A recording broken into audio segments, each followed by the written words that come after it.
ठीक है, लेकिन लोगों ने इनकार ही करते गए, लेकिन सिचुएशन ऐसे आ गए कि स्वयं मनुष्य का रूप धारण करके प्रभु यीशु मसीह का नाम लेते हुए वो खुद मनुष्य का रूप धारण करके हमारे बीच में पैदा हुआ।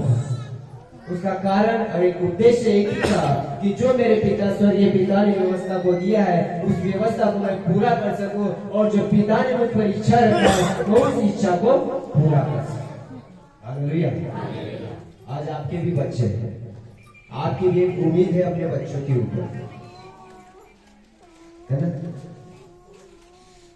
जब स्वर्गीय पिता ने यीशु मसीह ने अपनी इच्छा रखा था, है ना, कितनी तकलीफ थी उसके ऊपर, फिर भी कहता है कि प्रभु तेरी इच्छा, है ना। भूख लग गई थी, प्यास लग गई थी, उसको देने वाला कोई भी नहीं था। क्या कोई बेटा ऐसे जन्म के लिए तैयार रहेगा क्या? हा? जब आप किसी एक बच्चे को गोद में लेते हो, है ना, आपको बेटा नहीं है लेकिन आप गोद में लेके उसको पूरी हिस्ट्री बता रहे हो, बेटा तू यहाँ पे आएगा ना, तेरे को मिलने वाला कुछ भी नहीं है, बस मेरे पास में लड़का नहीं है, बस प्यार पाने के लिए मैं तुझे अपने पास में ले रहा हूँ, लेकिन जो प्रॉपर्टी मिलने वाली पहले से मेरे पास में 2 लड़के हैं, लेकिन जो प्यार मुझे चाहिए वो प्यार दे नहीं रही है। तो क्या ऐसा बेटा तुम्हारे पास आएगा क्या? लेकिन खुद भी यीशु मसीह को मालूम था कि मैं लोगों के पापों के लिए उस पर बलिदान हुआ, फिर भी वो यीशु मसीह हमारे लिए जन्म लिया। हालेलुया। जब यीशु मसीह के जन्म के बारे में बात आती है, राजाओं के राजा भी घबरा जाते हैं। क्या हो जाते हैं? घबरा जाते हैं। उसको ढूंढने की कोशिश करते हैं और ढूंढते हैं कि वो जो बालक जन्मा है उसको ढूंढ के निकालो, और तुमको अगर से पता चलेगा तो मुझे भी बताओ। लेकिन वो प्रणाम करने के लिए नहीं, लेकिन वो राजा क्या करता है? मैं उसको मारने के लिए खोज रहा हूँ। कभी आपके बच्चों को किसी ने मारने के लिए खोजा है क्या? अगर खोजा भी तो आपने क्या किए? बोले मारे। सिर्फ आपने एक ही व्यक्ति को बोले होंगे, उसके टीचर को, हाँ सर यार जेवड़ा मारा मारा, लेकिन होशियार बन रहे हैं, है ना। लेकिन राजा इसलिए ढूंढ रहा था कि इसको होशियार बनाएंगे, और राजा इसलिए ढूंढ रहा था हम इसको मारेंगे, क्योंकि वो चाहता था राजा मेरे अलावा कोई इस दुनिया में राजा। लेकिन यीशु मसीह को धरती के राजकारण के लिए कोई भी परवाह नहीं थी, लेकिन यीशु मसीह को एक ही कारण के लिए पैदा किया गया था कि यीशु मसीह सारे मानव जाति के पापों का उद्धार कर सके। हालेलुया। बोलो प्रभु यीशु मसीह की। हाँ, दूसरा का एक से पढ़ेंगे खड़ा से। हेरोदेस राजा के दिनों में जब यहूदिया के बैतलहम में यीशु का जन्म हुआ, यीशु का जन्म हुआ। किसका जन्म हुआ? उसका एक राजा था, और राजा का नाम क्या था? हेरोदेस राजा। उसके राज्य काल में यीशु मसीह का जन्म हुआ। हाँ। तो पूर्व से कई ज्योतिषी यरूशलेम में आकर पूछने लगे, यहूदिया का राजा जिसका जन्म हुआ है कहाँ है? कहाँ है? जो राजा का जन्म हुआ है वो कहाँ है? आपके बेटे को ढूंढने के लिए आपके रिश्तेदार आते हैं, आपके पड़ोसी आते हैं। कभी सरपंच है क्या? कभी विधायक है? कभी मुख्यमंत्री आया क्या? तो ये यीशु कौन था फिर, जो राजा के राजा, पंडित शास्त्री वैज्ञानिक लोग ढूंढने के लिए आ रहे थे? हाँ? और आपको एक खास बात मालूम है, यहाँ पे जब यीशु मसीह का जन्म होता है ना, यदि मनुष्य का अगर से जन्म होता है, उसके पप्पा मम्मी मामा मामी फोड़ लगा के बताते कि यहाँ पे क्या हुआ है, बेटा जन्म हुआ है, तुझे मौसी ने फोड़गाय खिलाया है, जब मामी जी ने फोड़गाय खिलाया है ना। लेकिन जब यीशु मसीह की घोषणा की बात आती है मेरे प्रियो, यीशु मसीह की घोषणा कोई मनुष्य नहीं लेता, कोई उसके माता पिता घोषणा नहीं करते, लेकिन स्वयं उसकी जिम्मेदारी स्वर्गदूत उठाते हैं।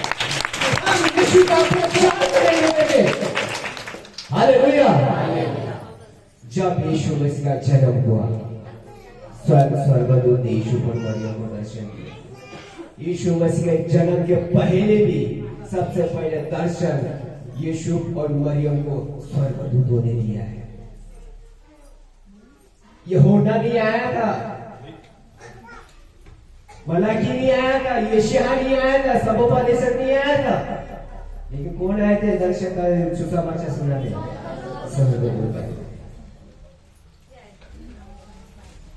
जब मरियम को पता चलता कि मैं गर्भवती हो गई, उसके बाद में यीशु को पता चला कि मरियम क्या हो गई, गर्भवती हो गई, है ना। आज के संसार में जब हम इन बातों को देखते हैं तो लड़ाई झगड़ा हो जाता है, लेकिन उसका जिम्मेदारी किसने उठाया था, स्वर्गदूतों ने उठाया था। यीशु से कहते हैं वो मरियम जो गर्भवती हुई है वो पवित्र आत्मा के द्वारा हुई है। हालेलुया। और यीशु को संदेशा मिलता है कि उसको अपने साथ में ले जाने के लिए घबराना नहीं, क्योंकि वो पवित्र आत्मा से गर्भवती है और वो एक बेटी नहीं बेटा जन्म देगी, और उसका नाम कोई और नहीं यीशु रखना, क्योंकि वो हर एक मनुष्य जाति के पापों को उठा लेगा, ताकि हर मनुष्य जाति आजादी से बन सके, पवित्रता से बन सके, हर एक के पाप आजाद कर सके। हालेलुया। आप जितने बैठे हो सिर्फ आपके पापों को ले लिया है, और भी बहुत सारे है ना। ज्योतिषी के बाद में स्वर्गदूत थमे क्या, गलीलियों के पास नहीं गए। हम क्या सोचते हैं, सिर्फ गरीब के पास नहीं, छोटे लोगों के पास भी सुसमाचार जाना चाहिए क्या, स्वर्गदूत बोले शास्त्री फरीसी के पास में भी सुसमाचार लिखेंगे, ज्योतिषियों के पास में भी सुसमाचार लिखेंगे। हालेलुया। हमारे खुदा ने हमको भी दिया है कि यीशु का जन्म हुआ है तो हम भी उसमें सहभागिता हो सके। हमारा भी कर्तव्य है हम भी दूसरों को यीशु मसीह में सहभागिता कर सके। हालेलुया। जब उस यीशु की जिम्मेदारी स्वर्गदूत ने उठाया था, आज खुदा ने हमसे कहा है ये जिम्मेदारी हमको दिया है कि अब तुम यीशु मसीह का उद्धार का प्रचार लोगों के बीच में कर सको, ताकि इसलिए नहीं कि तुम्हारी बड़ाई हो, लेकिन इसीलिए ताकि हर मनुष्य जाति पाप से बचाया जा सके। हालेलुया। है ना।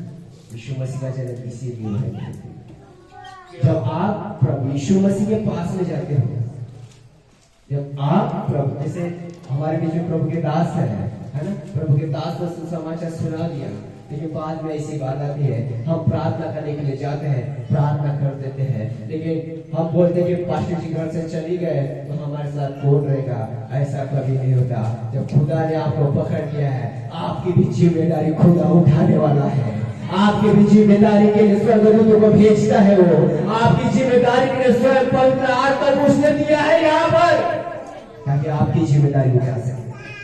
आप अकेले नहीं, आपकी जिम्मेदारी को उठाने वाला पवित्र आत्मा को यहाँ पर है।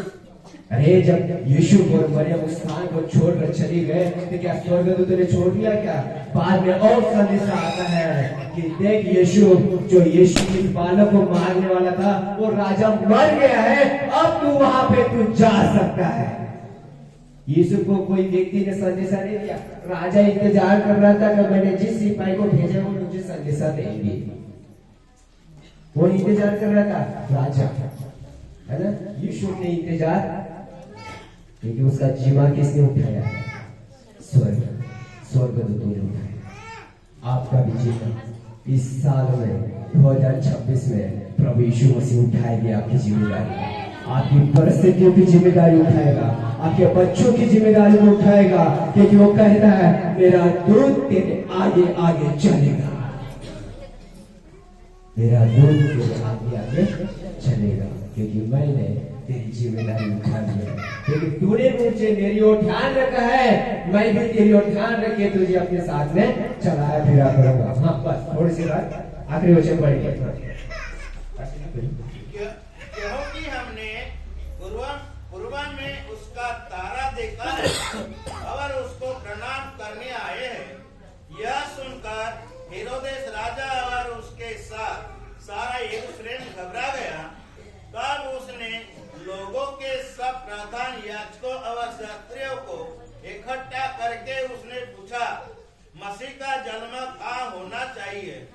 उन्होंने उससे कहा, यहूदिया के बैतलहम में, क्योंकि भविष्यवक्ता के द्वारा यह लिखा गया है। हालेलुया। किसके द्वारा लिखा गया था?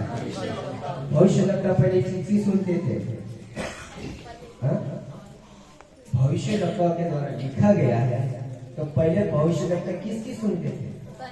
परमेश्वर की सुनते थे, यानी कि उसकी बुलाहट और उसकी जन्म स्थान का चिन्ह और उसकी सेवा का सारा जिम्मेदारी किसने उठाया था? परमेश्वर ने उठाया था। आप भूल सकते हो कि मेरा बेटा बड़ा हो चुका है, अपने मन मर्जी से जी रहा है, अपने मन मर्जी से चल रहा है, अपने मन मर्जी से खा रहा है, पी रहा है, हमारी नहीं सुन रहा है ना? लेकिन यीशु वैसा नहीं था।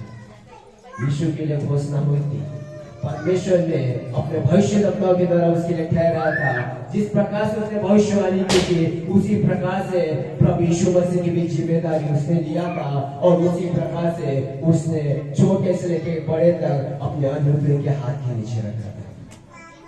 जब वो 12 साल का और बाइबल में इस प्रकार से लिखा है कि वो शास्त्री पंडित पुजारियों के साथ वार्तालाप कर रहा था। उसकी माता पिता बोलते तू यहाँ क्या कर रहा है? यीशु मसीह बोलते अरे तुम नहीं जानते क्या, मुझे तो यहीं पे रहना जरूरी है?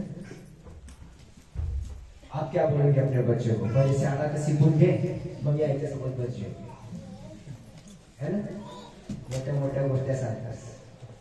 त्याच बाजूला घरी काही झगडा तसंच म्हणते, घरी तिथे बसला होता ना, आता का सांगतेस? बात ऐसी थी मेरे प्रियो, यीशु जो कहता था वो होता था, यीशु जो बोलता था उसकी माता पिता सुनते थे। लेकिन यूसुफ जानता था कि ये पवित्र आत्मा की ओर से गर्भवती हुई थी और ये बेटा भी कैसा है? पवित्र आत्मा की ओर से है। हालेलुया। और कहता है ये कोई साधारण लड़का नहीं, ये कोई महान अधिकारी, क्योंकि राजा भी डरते हैं यीशु के आने से। उसके माता पिता को तो ये तो बहुत बड़ा व्यक्ति होगा। व्यक्ति को बोलते हैं ना, यानी बहुत 4 लोग बसून जातात है ना, यानी बड़े सलूट मारता था काही मोठा मंत्री असेल, जब राजा होगा राजा, यीशु राजा का जन्म हुआ ना, हेरोदेस राजा कांपने लगा, हेरोदेस राजा ढूंढने लगा है ना। जब वो ढूंढ रहा था तो उसको मिल राजा, द्वार द्वार गली गली उसको ढूंढवाया, लेकिन उसका पाया पता भी नहीं था उसको। लेकिन यीशु स्वर्गदूतों ने यीशु मसीह के लिए एक रास्ता खोला था, दर्शन के द्वारा स्वर्गदूतों ने अगुवाई किया था कि यीशु को कहाँ छुपाना है, कहाँ ले जाना है, कहाँ बड़ा करना है, फिर वापस कहाँ लाना है। आपकी जिम्मेदारी भी प्रभु उठा रहा है। प्रभु आपको ही बोलेगा बेटे ये कहाँ खड़ा करना है, बेटी कहाँ खड़ी करना है, मैं तेरी जिम्मेदारी उठा रहा हूँ। लेकिन हमें तैयार रहना है कि प्रभु मैं भी तेरे साथ चलने के लिए तैयार रहूंगी। तब प्रभु बोलेगा मैं तेरी जिम्मेदारी उठाने के लिए तैयार हूँ। हालेलुया। प्रभु ऐसी जिम्मेदारी नहीं उठाता, जब हम सुनते हैं तब जिम्मेदारी उठाता है। इसलिए इस आनंद के पर्व में अपने आप से एक वादा करते जाओ कि प्रभु मेरी जिम्मेदारी तू उठा, जैसे मरियम यीशु की और यीशु की तू ही जिम्मेदारी उठाई थी। मेरा संदेशा भी तू ही उठाएगा, मेरे हर बोझ को तू उठाएगा, मेरे हर बच्चों की तकलीफ को तू ही उठाएगा। हालेलुया। बोलो प्रभु यीशु मसीह की। प्रभु आप सभी को आशीष